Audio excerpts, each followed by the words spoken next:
پہلی بات تو یہ ہے کہ آج صبح یہ جو بینچ تحلیل ہوا ہے اس سے پاکستان کے آئین کو ایک یقینی طور کے اوپر ایک چیلنج درپیش ہو گیا ہے. اس کی وجہ یہ ہے کہ پاکستان کا آئین تو کہتا ہے کہ 90 دنوں کے اندر الیکشن ہونے ہیں اور سپریم کورٹ نے فیصلہ دیا تھا کہ میکسیمم 30 اپریل کو الیکشن جو ہے پنجاب میں اور KP میں ہونے ہیں. اب یہ جو بات ہے کہ 8 اکتوبر کو ہونا ہے تو مجھے آپ بتائیے کہ اس 8 اکتوبر کا مطلب یہ ہے کہ 11 اگست کو یہ حکومت تحلیل ہو جاتی ہے اور اس کا مطلب ہے 3 مہینوں میں نئی حکومت آ جائے گی. پاکستان میں کیا موجہ ہو جائے گا 3 مہینوں میں کہ یہ جو سیاسی جماعتیں ہیں یہ سیاست میں بھی واپس آ جائیں گی اور ہماری معیشت بھی ٹھیک ہو جائے گی اور ہماری سیکورٹی بھی ٹھیک ہو جائے گی. لہٰذا یہ نہیں ہونا. اگر آج سپریم کورٹ کو جو شکست دینے کی ایک کوشش ہو رہی ہے اور جس میں تمام جو پلیئرز ہیں وہ اس وقت سپریم کورٹ کے ججز کو ڈیوائڈ کر کے اور جو PMLN کا پرانا وتیرہ ہے اس کے اوپر ہم چل رہے ہیں, اس سے سپریم کورٹ کو تو نقصان ہوگا ہی ہوگا. پاکستان کا آئین مکمل طور کے اوپر ختم ہو جائے گا.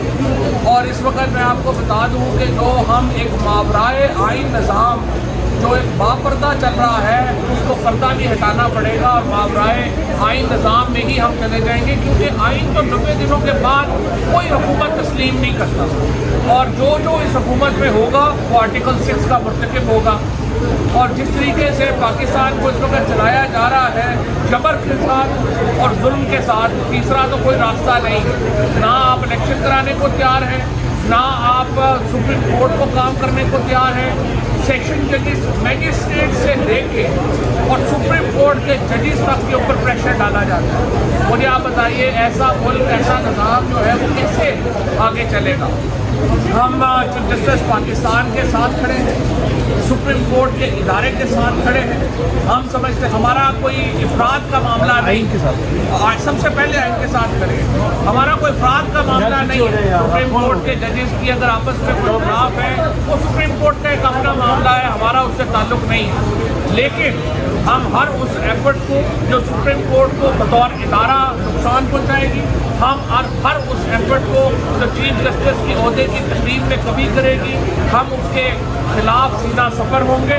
عدالتوں کے احکامات کو رندی کی ٹوپی کے طور پہ اڑایا جا رہا ہے. آج آپ دیکھیے حسان نیازی کی ضمانت ہوئی کراچی میں, 15 منٹ کے بعد اس کے اوپر ایک اور کیس کر دیا گیا.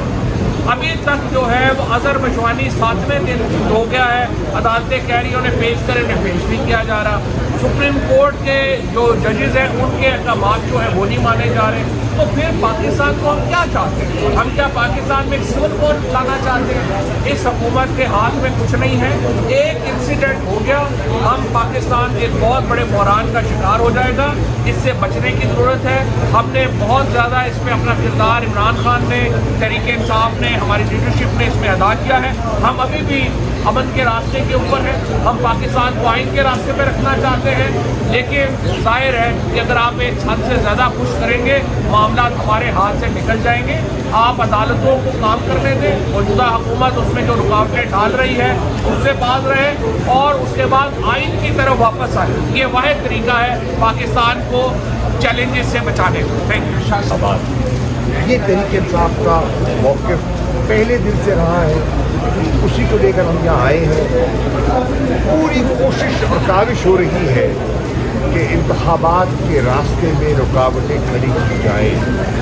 کبھی ہم دیکھتے ہیں پارلیمان کے اندر اس قسم کی قانون سازی کرنے کی کوشش کی جا رہی ہے جو کہ ایک بہت بڑے طبقے کی رائے میں ممکن نہیں ہے. جو قانون بنائے جا رہے ہیں یا ابھی لیجسلیشن ہوئی ہے, بہت سے جو ہمارے سینئر لائرز ہیں وہ سمجھتے ہیں کہ کانسٹیٹیوشنل امینڈمنٹ کے بغیر یہ ممکن ہی نہیں ہے. آپ سپریم کورٹ کے اختیارات کو بڑھا تو سکتے ہیں, محدود نہیں کر سکتے. ایک لمبی بحث ہے. اسی طرح ہم دیکھ رہے ہیں کہ عدالت میں بھی جو ہو رہا ہے اور باہر بھی ہو رہا ہے.